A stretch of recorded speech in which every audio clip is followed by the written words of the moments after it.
뭐 이제 자애만 제가 설명을 드렸는데 뭐 우리가 보통 우리나라에서 자비 그러잖아요. 그죠? 자비심이라고 하는 것은 자애와 연민을 합친 말입니다. 자애는 빨리어로 맺다라 그러고 이 연민은 까루나라고 하는데 이 자애는 상대가 행복하기를 바라는 마음인데 근데 내가 여러분들이 전부 행복하기를 바라는데 여기 보니까 괴로워하는 사람이 있어요. 그러면 그 사람의 괴로움을 들어주고자 하는 게 뭐예요? 그게 연민입니다. 그러니까 연민이 좀 더 적극적인 거죠. 그래서 그 두 가지를 합쳐서 우리가 자비라고 하는 겁니다. 그리고 이제 남이 내가 괴로움을 덜어주고자 했는데 그 사람이 괴로움이 없어져서 행복해졌어요. 그러면 그때 그걸 보고 같이 기뻐해 주는 거. 이걸 우리가 함께 기뻐함이라 그럽니다. 이거는 뭘 없애는 데 도움 되겠습니까? 질투를 없애는 데 도움이 됩니다. 남이 잘 되면 사촌이 논삼아 배 아프다 이런 말 하잖아요. 그죠? 그게 아니라 남이 잘 되면 같이 기뻐해 주는 거죠. 아, 잘 됐다. 정말 좋은 일이다. 이렇게 질투를 없애게 해주고 연민심은 잔인함을 없애게 해줍니다. 우리가 그 잔인함이 있으면 남이 고통받기를 바라잖아요. 그죠? 그런데 이 연민심 있는 사람은 남이 고통받지 않고 고통을 덜어주고자 하는 거죠. 사이코패스나 이런 사람들은 남들이 고통받는 거를 즐기잖아요. 그 고통을. 그건 연민심이 없어서 그렇습니다. 그리고 이제 그렇게 자애와 연민과 그 함께 기뻐하는 마음을 일으키고 난 다음에는 내가 그렇게 좋은 일을 했어도 어차피 자업자득이니까 내가 지은 업은 내가 받고 남이 또 남에게 베푼 거에 대해서 생색내지 않고 한 걸음 물러서는 거, 이걸 평온이라고 합니다. 그래서 이게 자비희사 이런 말 들어보셨죠? 그죠? 이 자비희사라고 하는 것이 화를 버리는데 아주 좋은 마음 상태다. 자애심은 아까 말했듯이 이제 그런 화를 버리게 해주고 연민심은 잔인함을 버리게 하고 함께 기뻐함은 질투로 인한 화를 버리게 하고 평온함은 보상을 바라는 마음을 버리게 해줍니다. 보상, 내가 이래 잘해줬는데 너 왜 나한테 안 해줘? 이러면 화가 나잖아요. 그죠? 그런 마음을 버리게 해주는 게 그 평온함입니다. 그래서 이 사무량심은 사실 화하고 반대되는 마음이에요. 화가 없는 마음이 사실 사무량심에, 그러니까 자비희사, 자애, 연민, 함께 기뻐함, 평온이라고 하는 이 네 가지 마음으로 이야기할 수 있습니다. 그래서 이제 첫 번째는 화의 해로움을 이해하고 자비희사, 이런 이제 사무량심의 유익함을 이해하는 게 화를 버리는 첫 번째 중요한 지혜고요. 두 번째는 좀 쉬운 방법은 그냥 이제 우리가 화가 날 때는 상대의 안 좋은 면만 주로 보게 되잖아요. 그죠? 그래서 상대가 가지고 있는 안 좋은 면만 보는 게 아니라 좋은 점을 좀 이렇게 보려고 하면 그 두 가지 마음이 좀 중화가 돼가지고 좀 화를 버리는 데 도움이 되고 또 미운 사람 떡 하나 더 준다고 그러니까 오히려 미워하는 사람한테 자기가 소중하게 생각하는 걸 보시를 해버리는 거죠. 그럼으로써 이제 화를 버리는 방법도 있다. 그리고 또 지금 이 상황은 같이 자꾸 뭔가 이 접촉을 하는 것 자체가 화를 계속 유발하는 상황이 있을 수 있잖아요. 그럴 때는 일시적으로 피하는 것도 도움이 됩니다. 일단 피하고 좀 화가 가라앉은 다음에 다시 이야기를 하는 것도 바람직하고 또 경전에 보면 이런 말도 나옵니다. 우리가 이렇게 여기서 만나는 모든 사람 중에서 전생에 부모, 형제, 자식, 친구 아니었던 사람을 만나기가 어렵다는 거예요. 그러니까 셀 수 없는 과거 전생부터 윤회를 해왔는데 이 지구 중에서도 이 수많은 그 지구에도 70억의 인구가 있고 그 중에서도 또 이 축생계까지 합치면 어마어마한 숫자의 존재들이 있을 거 아니에요. 그죠? 그런데 그 사람들 중에 이렇게 같이 모여서 법을 이야기하고 법을 듣고 이렇게 하는 것 자체가 보통 인연이, 같이 만나서 이야기하는 건 보통 인연이 아니라는 거죠. 그래서 저 사람이 전생에 내 부모님이었을 수도 있다. 자식이었을 수도 있다. 이렇게 봄으로써 이제 그 화를 일시적으로 가라앉히는 방법도 있다는 거예요. 또 전생에 우리나라에서 많이 하는 말로 전생에 내가 빛을 졌나 보다 이렇게 보고 내려놓을 수도 있는 거죠. 그죠? 그런 방법도 있고, 또 하나 이제 중요한, 이거는 이제 조금 사소한 것들이고요. 좀 중요한 지혜는 그 우리가 자업자득이라는 말 들어보셨죠, 그죠? 그러니까 부처님께서는 이걸 이제 밥상에 비유를 하셨어요. 그 이제 초기 경전에 보면 밥상으로 비유하는 게 있는데, 어떤 바라문이 와서 이제 부처님께 막 뭐라 욕을 하는데, 그때 뭐라고 하시냐면, 어떤 사람이 너한테 밥을 줬다. 그 밥을 받으면 누구 거냐? 그러니까 그러면 그 받은 사람 거다. 안 받으면 누구 거냐? 이렇게 이야기를 해요. 그러면 그건 내가 여전히 내 겁니다. 이렇게 이야기를 한 거죠. 그러니까 그와 마찬가지로 네가 아무리 나한테 화를 내도 나는 그 화를 받지 않으면 그 화는 네 거다. 근데 내가 그 화를 받으면 이건 나도 같이 화를 내는 거잖아요. 그죠? 그래서 이 밥상 비유를 드시면서 상대가 화를 내는 거는 그 사람이 악업을 짓는 거죠. 그죠? 근데 내가 그 상대가 던진 공을 받고 나도 같이 막 화를 내면 나도 같이 화를 내는 것밖에 안 된다 이거죠. 그래서 그렇게 하지 말고, 상대가 화를 낼 때 난 자애로 받으면 상대는 악업을 짓지만 나는 선업을 짓는 거다 이거죠. 그죠? 그리고 그 사람이 나쁜 짓을 했다고 해도 자업자득이기 때문에 내가 그 화를 내지 않는다 해도 자기가 받을 업은 자기가 받게 돼 있다는 거죠. 그러니까 상대가 나쁜 짓을 한다고 나도 같이 그 동조해서 나쁜 일을 할 이유는 전혀 없다. 그래서 이게 이제 자업자득을, 업의 주인은 자기 자신임을 반조해라 이렇게 표현합니다. 이걸 빨리어는 이제 깜마 사까따 냐냐라고 하는데, 이 업의 주인은 자기 자신이다. 그래서 괜히 그 상대가 화를 낸다고 같이 나도 밥상을 받을 필요가 없다. 그렇게 이제 이야기하는 거죠.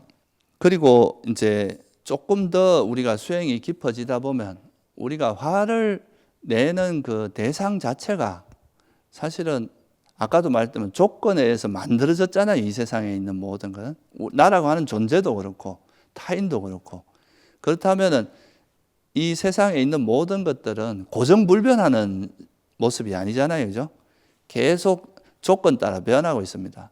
여러분 몸도 변하고 있고 마음도, 지금 현재 마음이 고정되어 있지 않잖아요. 그죠? 계속 생각은 변합니다. 그렇다면은 내가 이 화를 내는 이 대상 자체도 변하지 않는 영원한 어떤 실체가 있는 거예요. 내가 화낼 때 나를 화나게 했던 사람은 이미 이전과 다르게 변하고 그 사람은 실체가 없다. 이렇게 바라봄으로써 이건 사실 좀 이제 상당히 깊은 수준의 지혜가 생겼을 때 가능한 이야기이기도 하겠죠. 그죠? 상대가 이제 무아임을 통찰함으로써 화를 낼 대상 자체가 없다. 그렇게 봄으로써 화를 내려놓는 방법도 있다. 그래서 여러분들이 좀 이제 많이 활용할 수 있는 것들은 사실 우리가 집착을 하거나 화를 내는 그 대상 자체가 아까 말씀드렸듯이 집착이 왜 일어난다, 화가 왜 일어난다 그랬습니까? 조금 더 근원적으로 보면 내가 집착 때문에 일어난다 그랬잖아요. 그죠?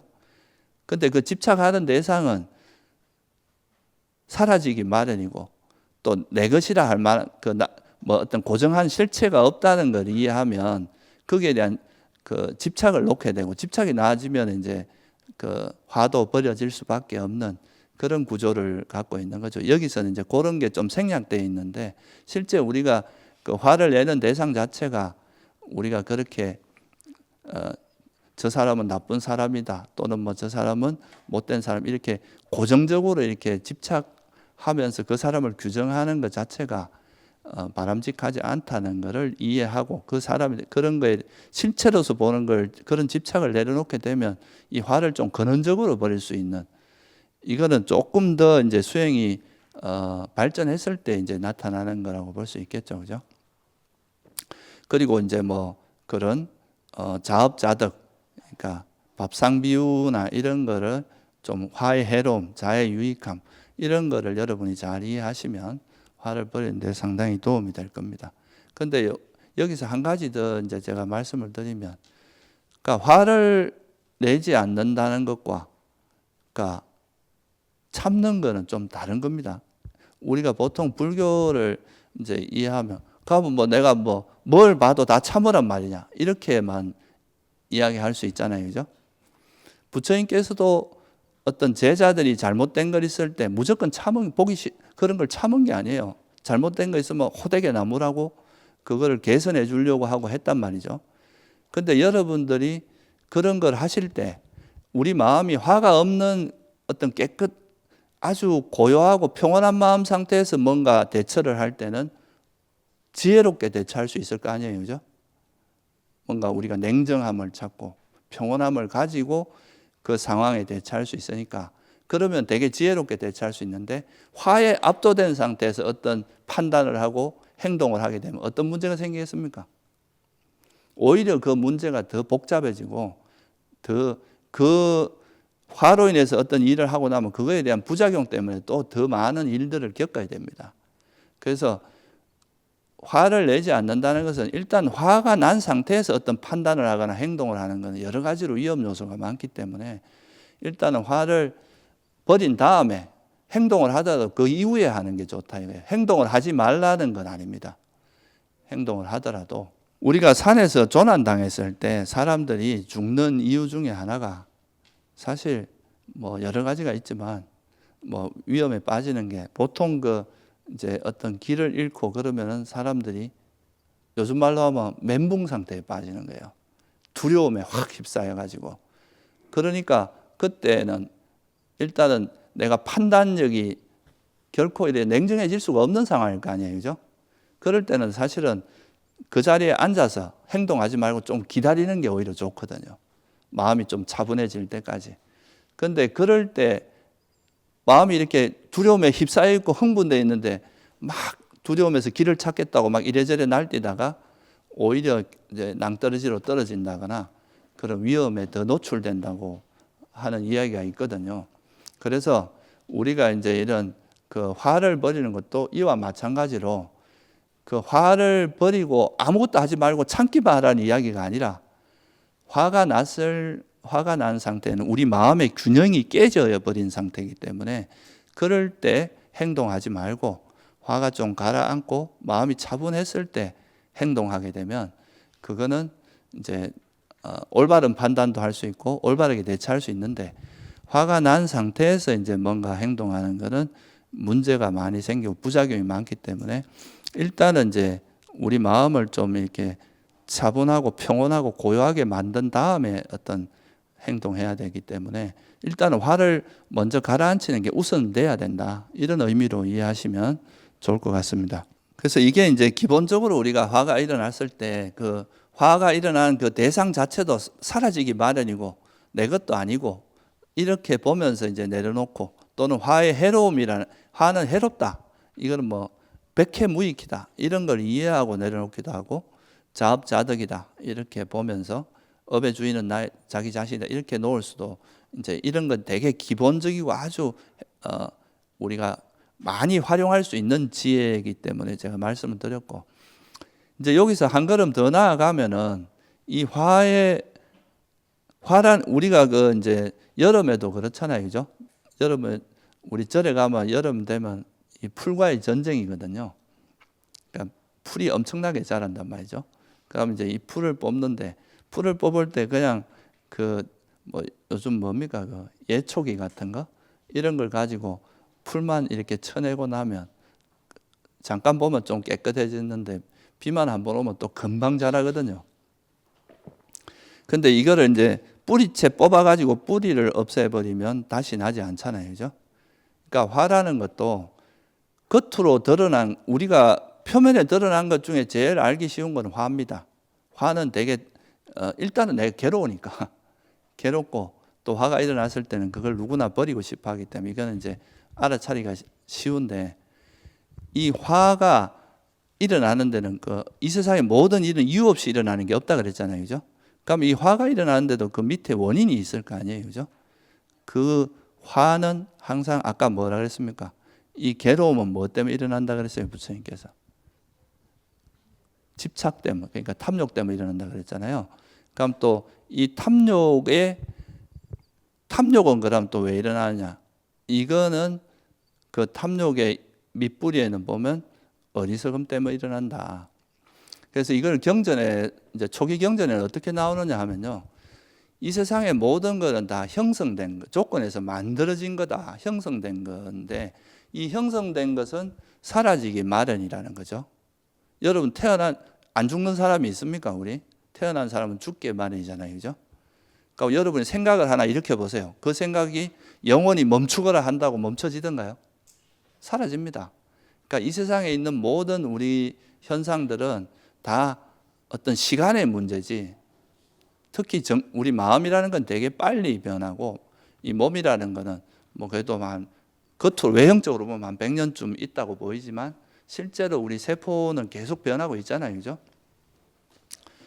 이 변하기 마련이 있고 그래서 이거는 이제 형성된 것은 변하기 마련이고 괴로움이고 그렇기 때문에 이게 변한다는 건 무상하다는 의미고 또 현재 상태가 불완전하잖아요. 변한다는 것은 현재 아무리 좋은 상태라도 다시 나빠질 수 있다는 이야기잖아요. 그러니까 이거는 이제 불만족스러운 거다. 그게 이제 괴로움의 의미입니다. 아예 이제 고통만 이야기하는 게 아니고 무상하기 때문에 가지고 있는 선천적인 그런 불확실성, 불만족스러운 것, 불안전성 이런 걸 이야기하는 겁니다.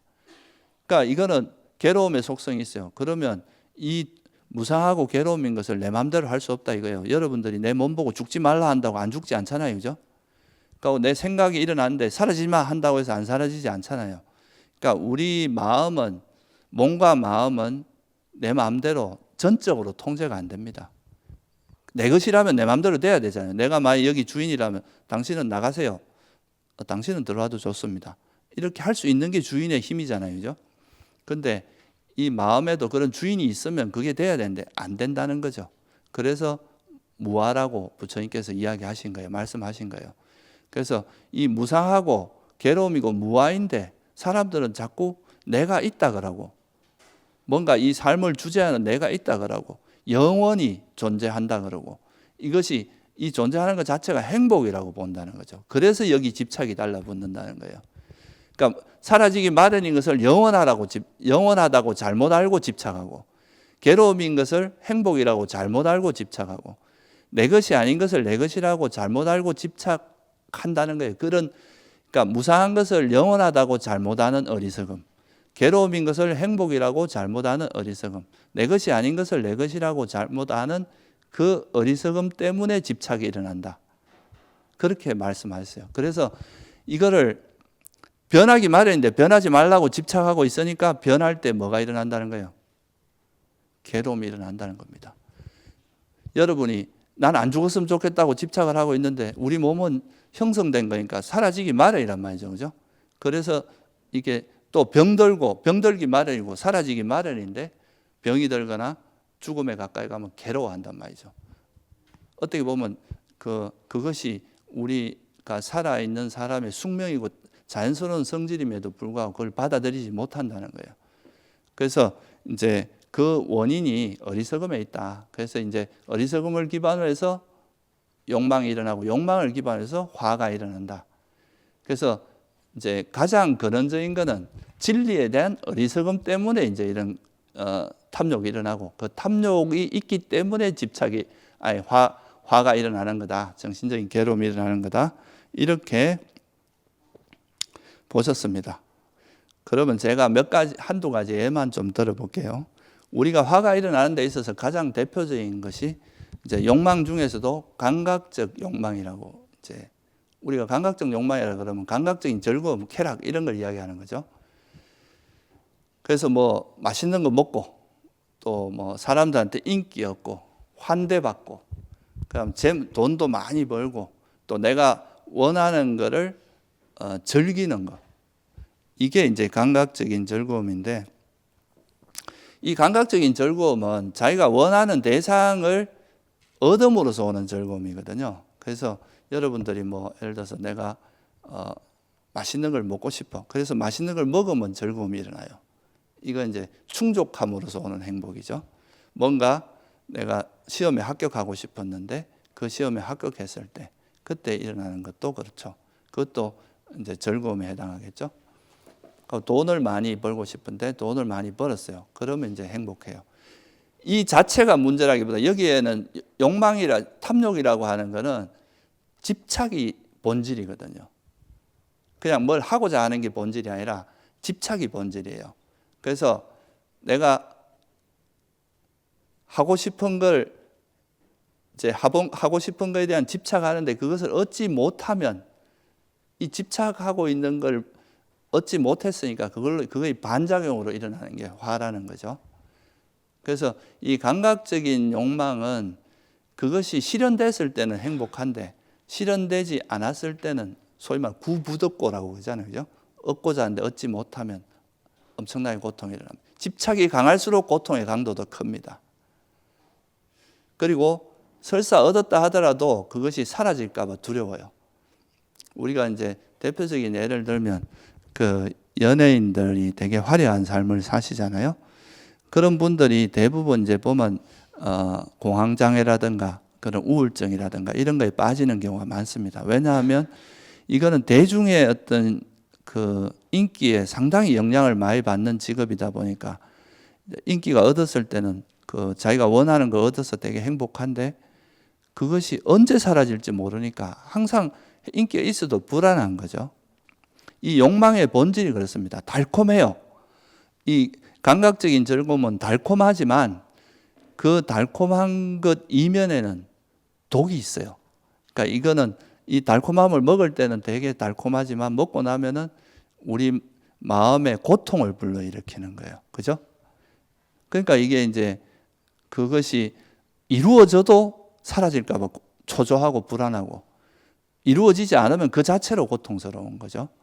그래서 부처님께서는 이 감각적 욕망을 이해하려면 달콤함만 이해하면 안 된다 그랬거든요. 우리가 그 할 때 즐거움만 보지 말고 이 감각적 욕망이 가지고 있는 그 해로움, 위험성, 결점을 보라 그랬어요.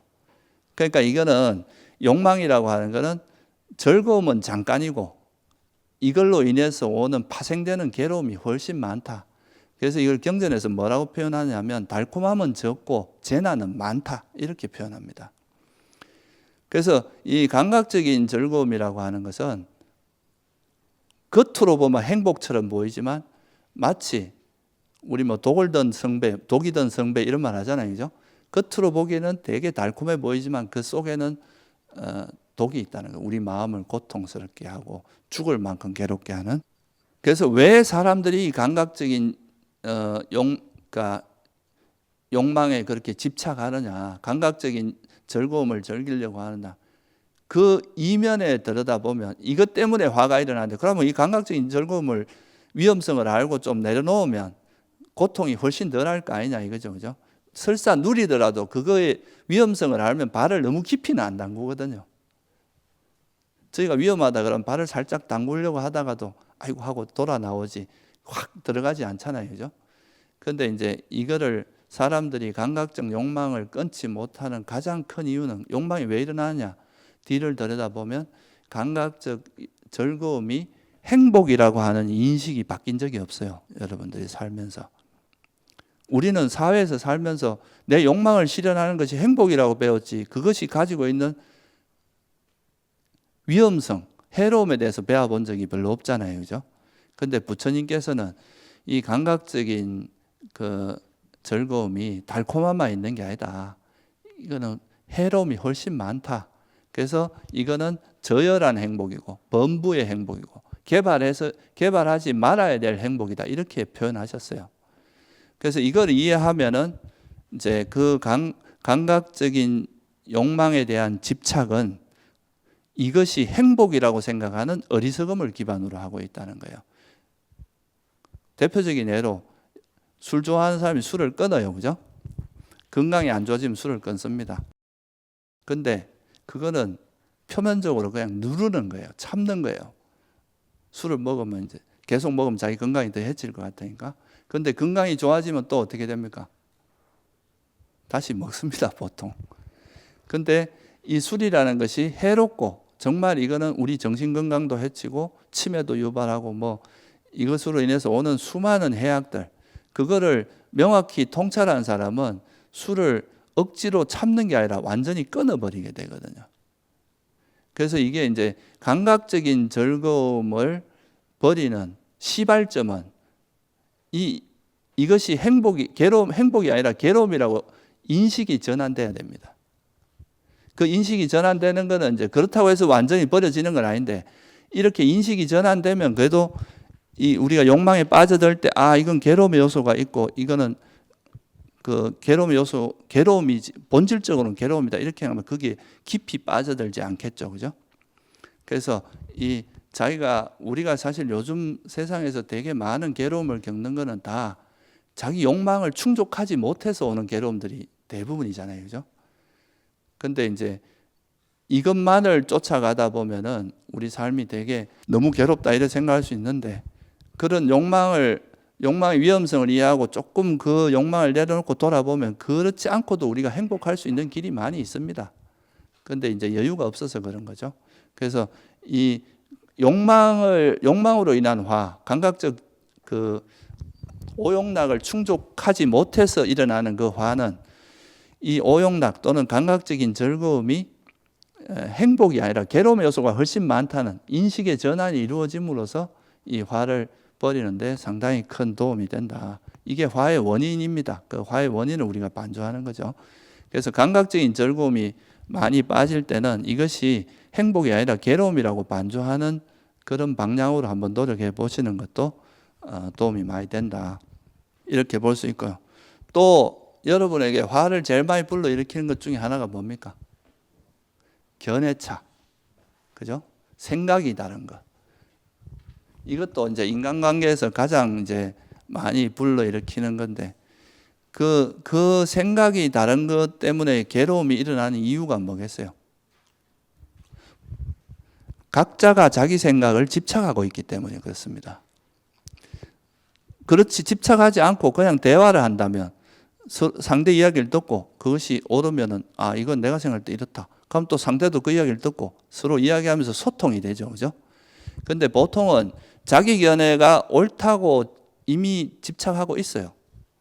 그러니까 자기 견해에 대한 집착이 강하기 때문에 이건 내 견해고 이건 내 거야, 내 생각에, 이런 견해를 나라고 생각하는 유신견이 있는 겁니다. 그래서 이런 것 때도 이 사람마다 살아온 게 다르기 때문에 가지고 있는 세상을 보는 눈이 다를 수 있다는 것을 먼저 인정하면 이런 게 다툼이 없고 이제 대화가 가능한데, 이제 이 견해도 형성된 거라는 걸 우리가 이해할 필요가 있겠죠, 그죠? 그래서 견해가 다른 거지 상대가 틀린 거는 아니잖아요, 그죠? 그래서 그런 거를 이 견해도 형성된 것이다. 그래서 이것도 내 것이 아니고 현재 내가 이런 생각을 갖고 있는 거고 이런 견해를 갖고 있는 거지, 이것이 절대적으로 옳다라고 말할 수는 없는 거잖아요, 그죠? 그래서 그런 식으로 이 견해 자체도 조건에서 형성된 것이고 내 것은 아니다, 조건에서 변할 수 있는 거다, 이런 것에 이렇게 이해하면 지혜가 작용하는 건데, 그게 아니라 이것이 마치 영원한 것처럼 내 것인 것처럼 이걸 나와 동일시해서 이렇게 하면, 나와 다른 이야기를 하면 나를 공격한다고 생각한단 말이에요. 그러니까 이제 화가 엄청 나는 거죠. 그래서 이렇게 그 견해에 대한 집착, 이것도 남이 나와 다른 생각을 이야기했을 때 화가 나면 내가 내 견해에 집착하고 있고 이 견해를 나라고 생각하고 있구나, 이렇게 보면서 이 견해 자체도 나라고 할 만한 것은 없고 이것도 다 조건에 의해서 생긴 거라서 얼마든지 바뀔 수 있는 거고, 그렇다는 것에 대해서 이해하면 그런 견해로 인한 화를 버리는데도 도움이 되겠죠, 그죠? 그리고 이제 또 하나가 뭐냐 하면 이제 자만이에요, 자만. 우리가 화를 불러일으키는데 대표적인 게, 그러니까 비교 심리죠, 비교. 이 자만이라는 건 이제 내가 우월하다, 내가 또는 열등하다, 이렇게 사람을 항상 비교하는 그런 거거든요. 그래서 남이 나보다 좀 잘난 사람이 있으면 거기에 대해서 질투가 나고, 그죠? 내가 좀 남들보다 못하다 생각하면은, 잘났다 생각하면 우월감에 빠지고, 이러면서 그게 이제 내가 남보다 이제 우월하다고 생각하는데 남이 나를 무시하거나 이러면 엄청나게 화가 나는 거죠. 그래서 이런 이제 자만도 그 자만의 이면에는 그러면 어떤 어리석음이 숨어 있겠습니까? 내가 있다라고 생각하는 거죠. 나라고 생각하는 것이 뭔가 있고 내가 잘났다 이렇게 딱 규정, 이걸 마치 실체처럼 규정하는 이런 어리석음이 잠재되어 있거든요. 그래서 이런 경우는 이게 내가 현재 잘났다거나 또는 못난 것이 이것도 다 형성된 거잖아요. 그죠? 그러면 이것도 역시 변하기 마련이고 내 것이라 할 만한 것이 없다. 그러니까 내가 지금 아무리 뭐 잘 나간다 해도 이게 영원하진 않잖아요. 그죠? 그러면 이게 또 바뀔 수 있다는 거, 변할 수 있다는 것을 인정하면 그게 또 그것이 설사 바뀌었다고 해도 내가 자존심 상해한다거나 열등감을 느끼는 그러지 않거든요. 근데 그거에 대해서 집착을 하거나 또는 이거를 이제 내가 있다라는 그 어리석음이 있으면 그 자만이 잘 놓아지지 않고, 그러면은 그 자만을 건드리는, 내 자존심을 건드리는 이야기를 하게 되면 엄청난 화를 낼 수 있다. 그런 거죠. 그래서 이것이 이제 제가 말씀드린 몇 가지 이제 화를 불러일으키는 거는 그 속에 뭐가 있다고, 일단 여러분들이 화가 날 때는 내가 뭔가 집착하는 게 있구나라고 보시는 게 좋아요. 이건 항상 반작용이니까. 그리고 가면 내가 또 이 집착에는 뭐 어떤 어리석음이 있는지, 이까지 만약에 이렇게까지 한 걸음 더 나아가서 반조를 한다면 그거는 자기가 어떤 구조에서 번뇌가 화가 일어나는지를 좀 명확히 볼 수 있고, 그래서 보세요. 화가 있고 화는 욕망으로 있고 욕망 때문에, 욕망은 또 어리석음 때문에, 그래서 어리석음이 깨지면 뭐가 깨지겠어요? 이 어리석음이라는 거의 반대가 뭡니까? 지혜죠. 그죠? 우리가 진리를 모르는 게 어리석음이고 진리를 아는 게 지혜, 이거가 지혜를 다른 말로 이제 빨리어로 어리석음을 모하라고 하는데 지혜를 아모하라 하기도 합니다. 그러니까 어리석음이 없음, 그게 지혜거든요. 그래서 어리석음이 없는 상태가 지혜고, 그래서 수타니 바타에 보면 이런 말이 나옵니다. 우리에게 괴로움이 있는데 이 괴로움이 일어나는 우두머리가 뭡니까? 머리가 뭡니까? 이렇게 이야기해요. 머리는 무명이다. 그러니까 어리석음이다. 그럼 그 머리를 떨어뜨리는 건 뭐가 떨어뜨립니까? 이렇게 얘기합니다. 우리가 머리가 있으면 머리가 잘라지면 이제 뿌리가 어떻게 보면 없어지면 이제 우린 죽을 거 아니에요. 그죠? 이 괴로움이 일어나게 하는 근원은 무명이라면, 그 머리가 무명, 어리석음이라면 이 머리를 자르는 거는 지혜다, 명지다. 이렇게 이야기해요. 그래서 불교에서 말하는 이런 괴로움을 일으키는 이런 대표적인 게 탐욕과 성냄이거든요. 이 탐욕과 성냄이 상호작용을 하면서 모든 괴로움을 불러일으킵니다. 그러면 이 두 가지가 일어나는 뿌리가 뭐라는 겁니까? 어리석음이라 그랬죠. 그죠? 그래서 이 어리석음이 제거되지 않는 한은 계속 이게 반복돼요.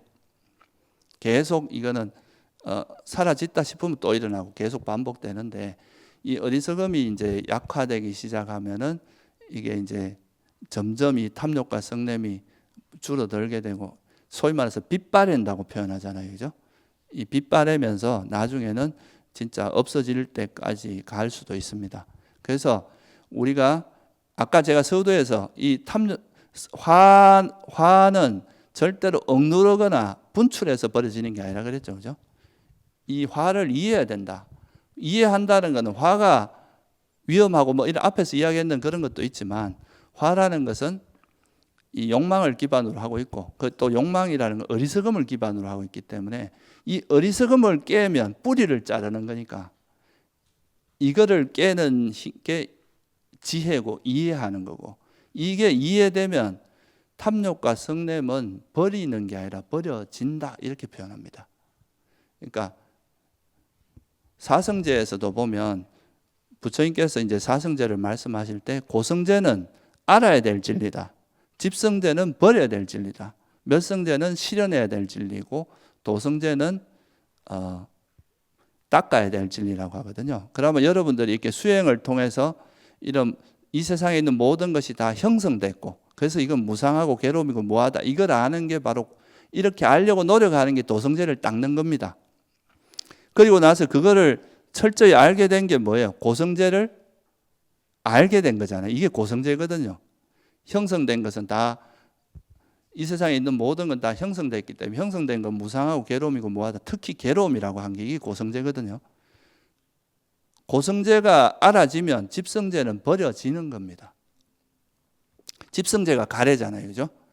그 탐욕과 성. 그래서 이 지혜를 개발함으로써 탐욕과 성냄이 버려지게 되는 이걸 이제 이해해야 놓아진다.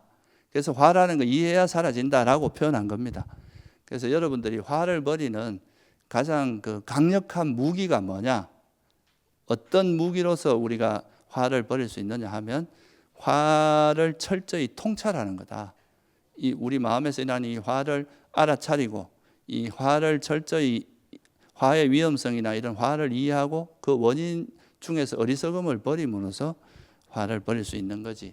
이 화를 억누르거나 그냥 막 분출하는 이런 것만 갖고 안 된다 하는 거를 여러분들이 좀 이해하시면 오늘 이 강의가 충분히 된 것이 아닌가 이렇게 생각합니다.